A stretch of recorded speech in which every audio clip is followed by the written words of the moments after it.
Hi guys, I'm Sarah and an especially warm welcome to you gluten-free people. I have got a recipe for you today.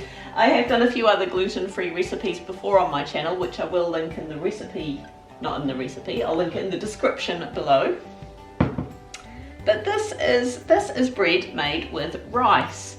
And I've seen this recipe in a few different places, and I just recently saw that Emmy made a version of this on the Emmy Made YouTube channel. She is awesome, look her up as well. First thing you gotta do is soak your rice. You can use any type of rice for this. They recommend jasmine rice as the best type. However, I did it the other day just using your standard value brand white long grain rice that you get in big sacks in the supermarket. Cheap as chips, possibly even cheaper than chips. And, and it worked pretty well. You do need to soak it. Now, Emmy soaked hers overnight. I have seen other recipes where they only soak for about 30 minutes or so. I've just had this rice soaking for the last couple of hours, about 2.5 hours I've had that soaking. But, you know, as long as you get it so the water is nice and sort of milky looking, you just want to get some of that starch out of the rice. So I've drained that rice out. There's 2 cups of rice here, by the way. As always, I will write the recipe down in the description below the video. You might just need to press see more or something. This is going to be mixed in a blender. So my 2 cups of drained rice are going in the blender. Excuse the camera sat there, but you know. Gotta make it so you can see it properly, don't I? My over the bench shot wasn't quite working properly. Then I'm going to get 1 cup of clean water, obviously not the stuff you've just drained out, about room temperature clean water in here. So you want the water to be room temperature or just slightly warmer. I've left my oil down the end of the driveway in my shed.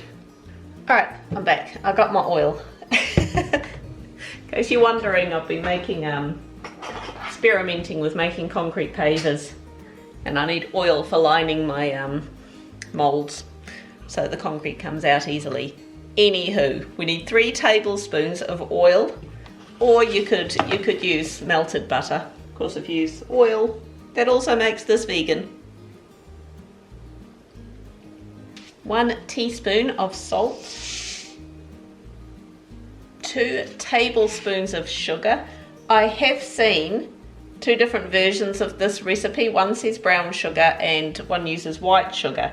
Just because I really love the stark white colour of this loaf, it looks so pretty, I'm using white sugar.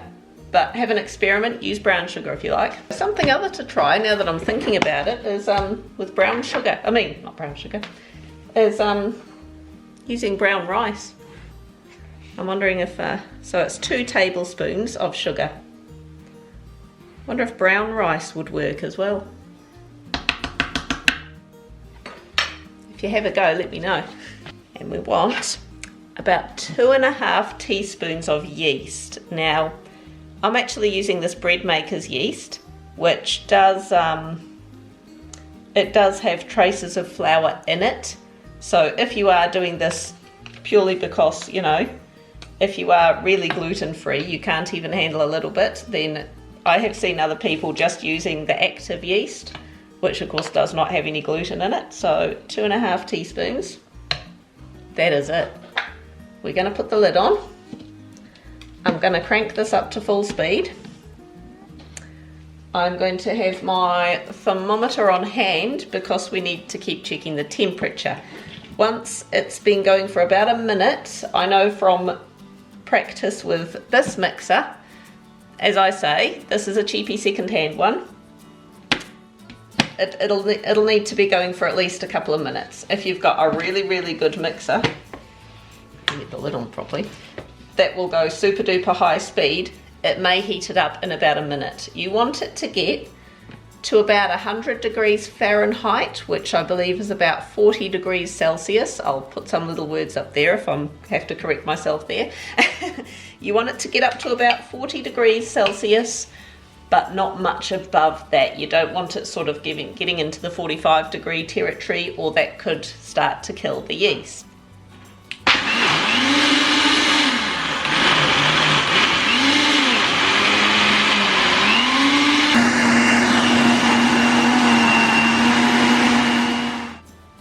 that's been going for about 2 minutes. I'm just going to check the temperature. So it's about 35 degrees, so I'm just going to let that waz for maybe another 30 seconds or so. See how we go. It's certainly feeling warmer. There we go. 40.8. That'll do.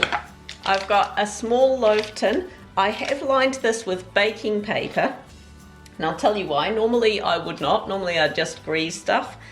The reason I'm lining this particular one is because I have a brain like a sieve.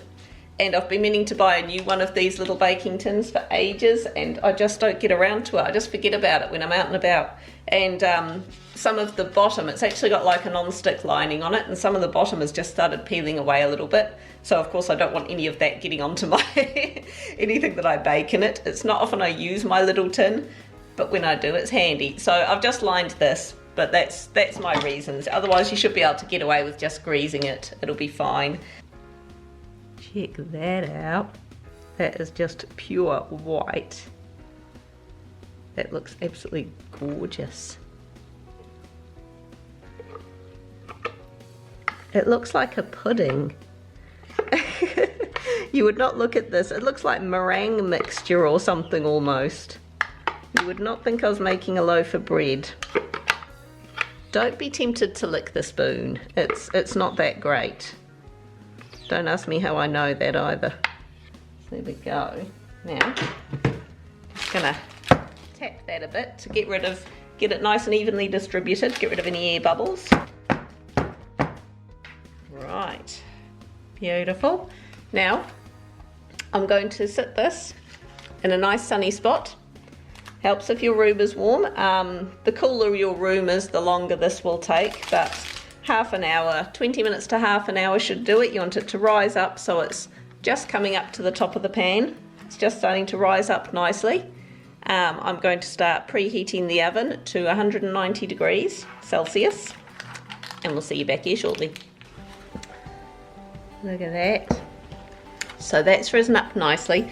I actually forgot to do something important, and that is to spritz it with water. I've just got a little water sprayer there. The reason you want to give it a good spritz with water is because rice has a tendency to dry, and it will dry and form a crust on there very, very easily. And if it does that too quickly, then the bread won't actually rise up and it'll just end up a bit of a stodgy lump. So you want to give it a good spritz. I'm going to put it in the oven. In the oven, I'm going to put a little tray of water in there as well to create a bit of steam. I'm going to cook this, as I say, 190 degrees Celsius for about 35 minutes. Okay, so that has just come out of the oven. It still did the dry cracky thing, but hey, look at what colour this goes. Look at that.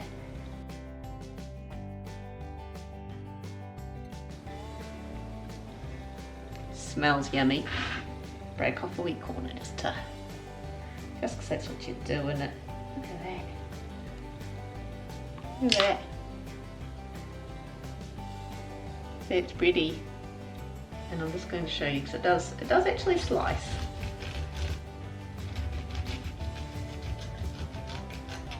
The top is quite crumbly.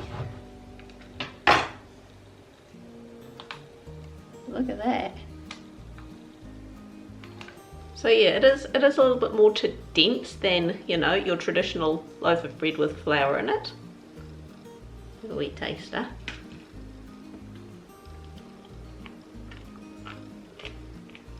Top's just got a little bit of a crunch to it.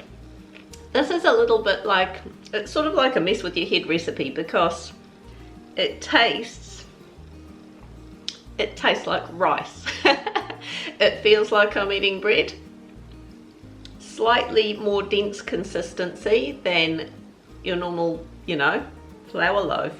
It actually reminds me of sushi rice. Like when I make sushi, I just mix a little bit of salt and sugar in with the rice so it's seasoned, so it's just got a bit of a nice taste to it.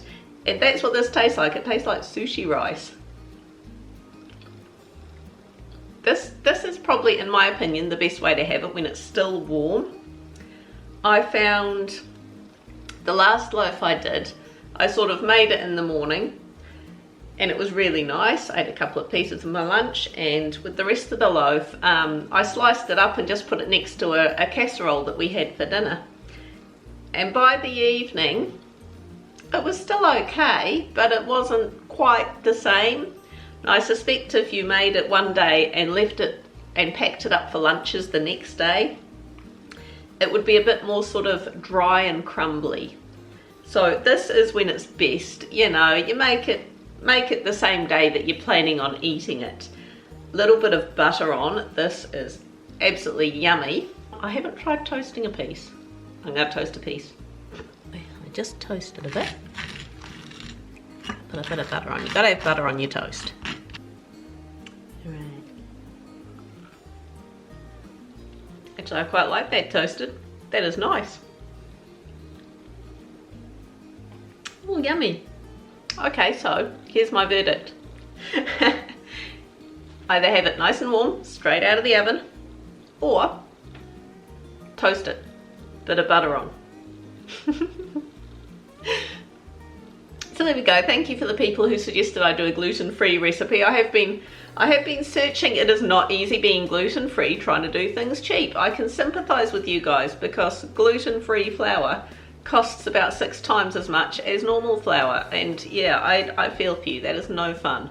If you like this video, hit the like button. It helps me out with the algorithm.